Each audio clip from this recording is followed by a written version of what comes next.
మా ఏం పేరు? నా పేరు గడ్డిపాటి అపర్ణ అండి, మండల అధ్యక్షురాలు నేను. అపర్ణ గారు, ఎలా ఉందండి కూటమి ప్రభుత్వ పరిపాలన? 11 నెలలు అయింది కదా.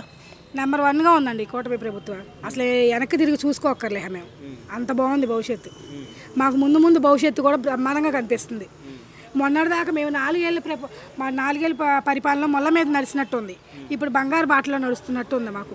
రేపు మా భవిష్యత్తు, మా పిల్లల భవిష్యత్తు, మేము ఉన్నా లేకపోయినా బాబు గారు ఉన్నారు, మా పిల్లలకు భరోసా అనే గ్యారంటీ ఇచ్చాడు మాకు బాబు గారు. అది చాలండి మాకు. ఇప్పుడు దాకా అధ్వానంగా ఉన్న పరిస్థితులు, రోడ్లు ఇవాళ 5 నిమిషాలు తెనాలి వెళ్ళాలంటే గంట పట్టేది మ్యాక్సిమం. ఇవాళ అరగంటలో వెళ్ళిపోతున్నాం తెనాలి. అంటే బాబు గారు అంటే రోడ్లు, ఐటీ అన్నీ. బాబు గారు అంటే చదువులు, పిల్లలు అడగకూడదు. ఆ చదువులు బాబు గారు అంటే పిల్లలకి విద్యాబుద్ధులు, ఉద్యోగాలు, పేదవాళ్ళకి అందుకో. అసలు మెయిన్ బాబు గారు అంటే పేదవాళ్ళకి నేనున్నాను అంటూ భరోసా ఇవ్వటం, అది బాబు గారు అంటే. ఏమండి, బాబు గారు బ్రాండ్ ఎప్పటికీ మారదండి. ఆయన బతికినంతకాలం పులిలాగే బతుకుతాడు, పులిలాగే ఉంటాడు. ఎంతమంది ఎన్ని నిందలేసి ఆయన బురదలు వేసి ఆయన ఏదో చేద్దాం, ఏదో పాతాళానికి తొక్కేద్దాం అనుకున్నారు. పాతాళానికి తొక్కుతామన్న వాళ్ళే అసలు ఎక్కడో అడ్రస్ కూడా లేకుండా పోయారు. అది ఇప్పుడు కూటమి ప్రభుత్వం అధికారంలోకి వచ్చింది దాదాపు 11 నెలల కాలంలో పథకాలు అనేవి ఇంకా పూర్తి స్థాయిలో అమల్లోకి రాలేదని చెప్పి కొంతమంది వ్యతిరేకత వ్యక్తం చేస్తున్నారు. దాని పట్ల మీ అభిప్రాయం ఏంటి? మనకి గడిచిన 4 నెలల్లో పాతాళాల్లో పడేసి వెళ్ళిపోయాడు. అసలు మనం కూలిపోయాం. ఆ కూలిపోయిన దాన్ని బయటికి తీసుకొచ్చాడు, దానికి ఒక ఆక్సిజన్ పెట్టాడు, దాన్ని కొంచెం పైకి తీసుకొచ్చి మనం అవన్నీ వెంటిలేషన్ అవన్నీ పెట్టి మనకి ప్రభుత్వాన్ని అప్పచెప్పుతున్నాడు. అవన్నీ ఒక్కొక్కటి లైన్గా తీసుకుంటూ వస్తున్నాడు. తీసుకొచ్చే వరకు మీరు ప్రజలు ఓపి పట్టాలి. ప్రజల్లో కూడా సాటిస్ఫాక్షన్ వచ్చింది. పెన్షన్ లేని వాళ్ళకి వాడు 4 ఏళ్ళు 5 ఏళ్ళ పరిపాలనలో ఉంటే 3,000 పెన్షన్ చేయడానికి ఎన్నాళ్ళు పట్టింది? 4 ఏళ్ళు పట్టింది. బాబు గారి ప్రభుత్వంలో ముందు ప్రమాణ స్వీకారం చేయంగానే 4,000 రూపాయలు ఇచ్చేశాడు పెన్షను. ఇప్పుడు పెన్షన్లు పెంచిందో మాత్రం ఓకే, కానీ జగన్మోహన్ రెడ్డి గారు ప్రతి 6 నెలలకు ఒకసారి కొత్త పెన్షన్లు ఇచ్చారు కదా, ఎందుకు ఇవ్వలేకపోతున్నారు? ప్రతి 6 నెలలకు ఎప్పుడు ఇవ్వలేదండి. ప్రతి 6 నెలలకు ఒకసారి అప్లై చేసుకోవడానికి ఛాన్స్ ఉంది. ఇచ్చారు, అప్లై చేసుకోవడానికి ఛాన్స్ ఇచ్చారు, కానీ అది అమల్లోకి రాలేదుగా. అప్లికేషన్లు తీసుకోవడం పక్కన పడేయటమేగా. మేము అవి చేయట్లేదు, అప్లికేషన్లు తీసుకోవట్లేదు, పక్కన పడేయట్లేదు. ఎలిజిబుల్ ఉన్న వాళ్ళకి మనకి ఇవ్వాలి, వీళ్ళకి రూపాయి లేకపోతే వాళ్ళకి గడవదు, వాళ్ళ పరిస్థితి బాగాలేదన్న వాళ్ళకి మేము ఖచ్చితంగా ఇస్తున్నాం పెన్షన్. ఇంటింటికి వెళ్ళి ఎంక్వైరీ చేసి మరీ ఇచ్చొస్తున్నాం. మనము ఎంక్వైరీ ఎవరు చేస్తున్నారు? అంగన్వాడీ వాళ్ళకి అప్పచెప్పారు, టీచర్స్ అందరికీ. ఇప్పుడు మాలాంటి కార్మికులకు అప్పచెప్పారు, మాలాంటి బాధ్యత వాళ్ళకి ఇచ్చారు. అమ్మ పెన్షన్లు లేకపోతే ఎవరికి లేవో వాళ్ళందరి పేర్లు రాసుకోండి, చక్కగా రాయండి, ఆఫీసుల్లో ఇవ్వండి అని మాకు చెప్పారు. మేము ఏవైతే లేవో అవన్నీ మేము లిస్ట్ రాసుకుంటున్నాం, మేము ఆఫీసులకు పై అధికారులకు పంపిస్తున్నాము. అవి జరుగుతూనే ఉన్నాయి. మొన్న కొత్తగా రేషన్ కార్డులు అప్లై చేసుకోవాలని చెప్పి చెప్పారు.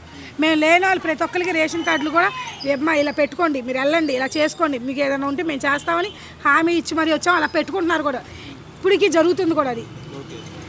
బాబు గారు ఏ రోజు ఇస్తాను అన్న తర్వాత ఇవ్వను అనే మాట అనేది ఎప్పటికీ ఇన్ని సంవత్సరాలు, ఆయనకి 73 ఏళ్ళు వచ్చినాయి. ఇప్పటికి 73 ఏళ్ళు ఎప్పుడు మాట తప్పలేదు. అమరావతి రాజధాని అంటారు, అమరావతి రాజధాని 3 ఏళ్ళుగా ఆయన తలుచుకుంటే 2 ఏళ్లలో కూడా కట్టగలిగే కెపాసిటీ ఉంది ఆయనకి. కెపాసిటీ ఉందంటారా? అంత కెపాసిటీ ఉంది బాబు గారికి. ఆయన తలుచుకోవాలి. ఇవాళ మనం అండి పొద్దున్నే 11కో 12కో పడుకుంటాము, 6ంటికి 7ంటికి లేకపోవడానికి అమ్మో అయ్యో అప్సోపాలు పడతాం. ఆయన 1 గంట 2ంటికి పడుకుంటాడు, మళ్ళీ తెరజాము ఎట్టి పరిస్థితుల్లో 3-4 లేచిపోతాడు. ఆయన విజన్ అది. లెగవాలి, ఆయన పనులు ఆయన చేసుకోవాలి. తర్వాత ప్రజల దగ్గరకు వస్తున్నారు, ప్రజల దగ్గర. ఏమంటే మొన్న ఆర్మీ ఆయన చనిపోయాడు, ఎంత మన కోసం ప్రాణాలు అర్పించిన ఆయన అబ్బాయి. 24 ఏళ్ళు పట్టుమంటలేవు. బాబు గారు వెళ్ళారు, బాబు గారు డబ్బులు పంపించారు. లోకేష్ గారు వెళ్ళారు, ఆయనకి కావాల్సిన సేవలు చేశారు. భార్య పెద్ద వాళ్ళ అమ్మకి ధైర్యం చెప్పొచ్చు. ఇది మాత్రం హర్షణీయమే. అంటే అధికారులు అందరూ కూడా అక్కడికి వెళ్ళిపోవడం, ఒక కీలకమైన నాయకులు అక్కడికి వెళ్ళి పరామర్శించడం మంచిది. లోకేష్ గారు ఈ మంగళగిరి నియోజకవర్గంలో ఉండటం వల్ల మాకు చిన్న కార్యక్రమం, చిన్న బాధ కలిగింది అంటే ఆయన వితిన్ సెకండ్స్లో మా దగ్గర ఉంటున్నాడు. ఆ బాధ అనేది అసలు మాకు లేదు. అది మాకు చాలా ఆనందంగా ఉంది. ఎందుకంటే మంగళగిరి నియోజకవర్గంలో లోకేష్ గారు అత్యంత మెజార్టీతో గెలవటం అనేది మేము అసలు కనీ విని ఆయనకి ఎలక్షన్స్ ముందు మాట ఇచ్చాం. అన్నా మీకు జనాలందరితో మీకు ఓటేస్తారనో ఆ మాట నిలబెట్టుకున్నాం మేము. లోకేష్ గారికి మేము అలాగే ఓట్లు వేసాము, ఆయన గెలిపించుకున్నాం. ఆయన కూడా మాకు అట్లాగే సేవ చేస్తున్నారు. చదువు లేదు, ఇప్పుడు పిల్లలు ఉన్నారు, పిల్లలు లేకపోతే ఇప్పుడు మా డబ్బులు లేని వాళ్ళు ఉంటారు. ఏమైనా డబ్బులు లేవు, చదువుకో మాకు ఎంత ఇదే పరిస్థితి అంటే మేము లోకేష్ గారు వితిన్ సెకండ్స్లో చెక్ రాసి ఇచ్చేస్తున్నాడు. అంటే విద్యాదానానికి ఎంత విలువిస్తున్నాడో ఆయన చూడండి. ఆయన ఒకటే చెప్తున్నాడు, అమ్మ మీకు ఏదన్నా కష్టం వస్తే నా దగ్గరికి రండి, నేను ప్రజా దర్బార్ పెట్టేదే మీ అందరి కోసం, మీలో నేను ఉండాలి, నన్ను వేరుగా చూడొద్దు ఆయన ఒకటే మాట చెప్తాడు, అన్న అని పిలవండి మమ్మల్ని, నాకు సారు గీరు అని పిలవద్దు, నాకు కోపం వస్తుంది అంటాడు. అంటే అన్న అంటే ఏంటండి, అన్నగా చెల్లిగా తమ్ముడుగా అన్నిటికీ నేనే ఉన్నాను అని అండగా ఉండి మాకు హామీ ఇచ్చాడు. ఇంకెందుకంటే ఎవరికి ఏం కావాలండి మాకైతే ఈ ప్రభుత్వంలో ఈ 5 ఏళ్లలో అన్నీ చేస్తాడు. లోకేష్ గారు కూడా మంగళగిరిని ఒక రేంజ్కి తీసుకొస్తారు. చంద్రబాబు నాయుడు గారు 3 ఏళ్లలో అయినా అమరావతి పూర్తి చేసి ఉద్యోగస్తులు అన్నీ భర్తీ చేస్తారనేది నమ్మకం అయితే మాకు 100%. 20 లక్షల ఉద్యోగాలు మొత్తం సాధ్యమైంది అంటారా? సాధ్యమైద్దండి. చంద్రబాబు నాయుడు ఇక్కడగా అన్ని చాట్ల ఇప్పిస్తాడు. ఆయన అందరితో మాట్లాడగలే ఇది ఉంది. ఇప్పుడు అన్ని దేశాలకి తిరుగుతున్నారు, అన్ని దేశాలకి వెళ్ళి వాళ్ళందరితో మాట్లాడుతున్నారు, చేస్తున్నారు, వాళ్ళందరినీ తీసుకొస్తున్నాడు, వాళ్ళతో మాట్లాడుతున్నారు, వాళ్ళు ఒప్పుకునే పరిస్థితులు కూడా వచ్చేసినాయి. ఇంకోటండి, ఇప్పుడు జగన్మోహన్ రెడ్డి గారు ఏం చెప్తున్నారంటే 29 మందే ఈసారి వస్తే సినిమా మామూలుగా ఉండదని చెప్పి వార్నింగ్లు ఇస్తున్నారు. దాని పట్ల ఏంటి? ఆయన వస్తాడో లేదో అనేది ముందు ఆయన చూసుకోవాలి. సినిమా తర్వాత సంగతి. అసలు నెక్స్ట్ ఈ లిస్ట్ అంతా బయటకు వస్తుంది. అసలు ఉంటాడో లేకపోతే లోపలికి వెళ్ళి కూర్చుంటాడో లేకపోతే అసలు ఈ దేశాల్లో ఉంటాడో పోతాడో అది చూసుకోమని. లిక్కర్ స్కామ్ గురించి మాట్లాడుతున్నారు మీరు. ఏ స్కామ్ అయినా నువ్వు ఎన్ని స్కాములు చేసావో, మరి లెక్క స్కామ్ చేసావో లేకపోతే డబ్బులు స్కామ్ చేసావో లేకపోతే ఎటుపోయి ఏం స్కాములు చేసి వచ్చావో అన్నీ వస్తున్నాయిగా. ఇప్పుడు ఒక్కొక్కరి చిట్టా బయటకు వస్తుందిగా. నువ్వు ఆ రోజు నా తల్లిని గౌరవించలేకపోయావు. నువ్వు మమ్మల్ని ఎన్ని విమర్శించావో, ఎంత దారుణంగా మాట్లాడావో, ఒక తల్లికి కూడా ఒక గౌరవం ఇవ్వలేదు. అట్లాంటి ఆడివి నువ్వు రాజకీయాల గురించి మాట్లాడితే చాలా చండాలం. సొంత అక్కే వేరే వెళ్ళి పార్టీ పెట్టిందంటే నీ బతుకు ఎట్లా ఉంటుందో ఒక నిమిషం ఆలోచించి. స్వార్థం కోసం వెళ్ళిందని చెప్పి అంటున్నారు. వాళ్ళ అక్కే చెప్తుంది, స్వయంగా నా ఆస్తి కోసమే నన్ను బయటికి తోసేశారు, నా ఆస్తి తీసేసుకోవడానికి కోసం నన్ను బయటికి తోసేశారు వీళ్ళు అని చెప్పి వాళ్ళ అక్కే స్వయంగా రాసిచ్చింది. మరి దాని గురించి ఏం చెప్తున్నాడు చెప్పమని. తల్లిని అక్కడి నుంచి ఉన్నవాడు రాష్ట్రాన్ని కాపాడండి. అది మాత్రం. ఇప్పుడు స్కాములు జరిగింది, అవినీతి జరిగింది, చేశారని చెప్పి అంటున్నారు, జైల్లో వేస్తామని చెప్పి అంటున్నారు. వేయగలరా? వేసే సత్తా ఉందా? వేస్తారని చంద్రబాబు నాయుడు గారికి ఇప్పుడు వచ్చి 10 నెలల్లో 11 నెలలు అయింది. వేయటం ఒక నిమిషం పట్టదు. ఆయన ఓర్పు మంతుడు, ఆయన ప్రజల మనిషి. ఏంటంటే వాడు తప్పు చేశాడు కదా అని చెప్పి మనం తప్పు చేయకూడదు. ఆయన ఆచితూచి ఏం చేయాలి, ప్రభుత్వం ఎట్లా ఉండాలి, ఏంటి, మనం స్పీడ్ నిర్ణయాలు తీసుకోకూడదు. రేపు భవిష్యత్తు కూడా ఎట్లా ఉంటుంది, వీడి వల్ల మళ్ళీ అవతలాలకు ప్రమాదం, ఏమీ ఇబ్బందులు కలగకూడదు. అలా ఆలోచించే మనిషి ఆయన.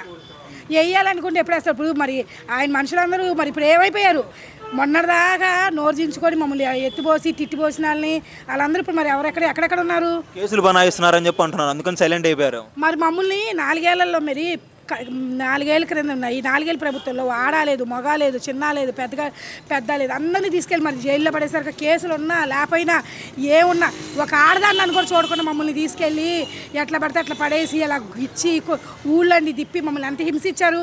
మరి మేమేమనుకోవాలి? ఈ పిల్లలు మీరు వాళ్ళు మీరుని చేసుకుంటానే కూర్చుంటారా? రాజకీయం ఏదైనా ఇంకా మేము వాళ్ళు చెయ్యట్లా. మాకు బాబు గారు నేర్పించింది అది. మేము అసలు ఏమి చెయ్యట్లేదు కాబట్టి మేము శాంతవంతులం కాబట్టి అసలు మేము అట్లా గురించి కూడా పట్టించుకోవట్లేదు. మాకు లోకేష్ గారు కానీ బాబు గారు కానీ ఒకటే చెప్పారు, అమ్మ మన పని మనం చేసుకుంటూ వెళ్ళాలి, మనం ప్రజలకి ఇబ్బంది కలిగించకూడదు, మనకి ప్రజలు మన దగ్గరికి వస్తే ప్రజలకి ఏం చేయాలనేది ఒక్కటే ఆలోచించు నువ్వు, మనం అదే ఆలోచిద్దాం.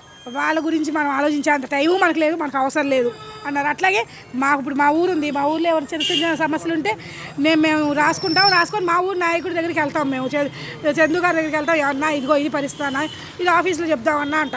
అది మా ప్రజలు మేము ఇంతవరకే మేము పని చేసుకుంటాం. మేము వాళ్ళ మీద వాళ్ళగా కక్షగా పోతిగా ఉండి కక్షలు తీర్చుకోవాలి, కక్షలుగా పెట్టుకోవాలనే ఇది ఆలోచన కూడా మాకు లేదు అసలు. కార్యకర్తలు అసలు 23 పడిపోయినా కానీ ఎక్కడా కూడా అసహనానికి గురవ్వకుండా గట్టి పనిచేశారు, మళ్ళీ ఇంటి విజయాన్ని సొంతం చేసుకున్నారు కదా. కానీ ఇప్పుడు కార్యకర్తల్ని పట్టించుకోవట్లేదని చెప్పి విన్నాను, అది నిజమేనా? ఆ మాట మాత్రం ఉట్టి మాట. ఇప్పుడు మీ పక్కనే కూర్చున్నారు కార్యకర్త అబ్బాయి, అతను చిన్న వయసు నుంచే ఇప్పుడు తెలుగుదేశం పార్టీలోనే తిరుగుతున్నాడు. ఈ రోజుకి ఈ క్షణానికి కూడా అతన్ని వదిలిపెట్టాడు పార్టీ అంటే. మరి పార్టీ పట్టించుకుంది అయితే ఆ అబ్బాయి అందుకని అంత తిరుగుతాడు. ఇప్పుడు మేము రోజు ఇక్కడ కూర్చుంటాం, మాకు కుర్రాళ్ళు ఉంటారు లేకపోతే ఊళ్ళో వాళ్ళు అందరూ వచ్చి ఉంటారు, వాళ్ళందరూ ఎన్ని సంవత్సరాల నుంచో ఉండాలి. ఆయన కావాలి అన్నప్పుడు సలహా మనకి ఏమన్నా అవసరం ఉందంటే ఆయన వితిన్ సెకండ్స్లో చేస్తున్నారండి. ఇదంతా ఉట్టి మాట. కార్యకర్తలకే ఫస్ట్ ఆయన ప్రిఫరెన్స్ ఇస్తున్నారు. ప్రతి మాటలోనూ ఆయన చెబుతున్నాడు, ముందు నేను కార్యకర్తల తర్వాతే నాకు ఎవరైనా అని చెప్పి క్లియర్గా చెబుతున్నాడు లోకేష్ బాబు గారు. అదే జరుగుతుంది మీకు. ఇంకోటండి, ఇప్పుడు కూటమి ప్రభుత్వం అధికారంలోకి వచ్చింది, బాగానే ఉంది. మధ్యలో డిప్యూటీ సీఎం అన్న ఒక రగడ కొన్ని రోజులు కొనసాగింది. అంటే లోకేష్ గారు డిప్యూటీ సీఎం అని, డిప్యూటీ సీఎంతో ఆగిపోతారని చెప్పి అనుకున్నా. అసలు ఇస్తారా? దాంతో ఆగిపోకూడదని చెప్పి అనుకుంటారా లేకపోతే సీఎం అవ్వాలని చెప్పి కోరుకుంటారా? లోకేష్ గారు డిప్యూటీ సీఎం గారు అసలు లోకేష్ గారే అన్నా, నేను సీఎం అవ్వను, డిప్యూటీ సీఎం నేను ఎప్పటికీ నేను మా జనంలో మనిషిలాగా ఉంటాను. ఆయన మంగళగిరి స్థానం నాది, నేను మంగళగిరిలోనే ఉంటానన్నాడు. ఆయన అట్లాగే ఉంటున్నాడు. మా కూటమిలో కలిసిన తర్వాత పవన్ కళ్యాణ్ కూడా మాకు సపోర్ట్ ఇవ్వడం జరిగింది. పవన్ కళ్యాణ్ కూడా మాకు అన్నిటికీ నచ్చిన పనులు అట్లా చేస్తున్నారు. మేము వాళ్ళు కలిసిపోయాం. బాబు గారు పవన్ కళ్యాణ్కి ఇచ్చిన తర్వాత మాకు చాలా సంతోషం వేసింది.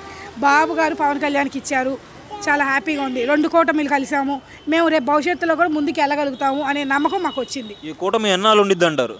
ఎన్నాళ్ళైనా ఉంటుందండి. పవన్ కళ్యాణ్ గారు శాంతిమూర్తి పూతుడే, చంద్రబాబు నాయుడు గారు శాంతిమూర్తి, ఇద్దరు చక్కగా. పవన్ కళ్యాణ్ గారు శాంతిమంతులా?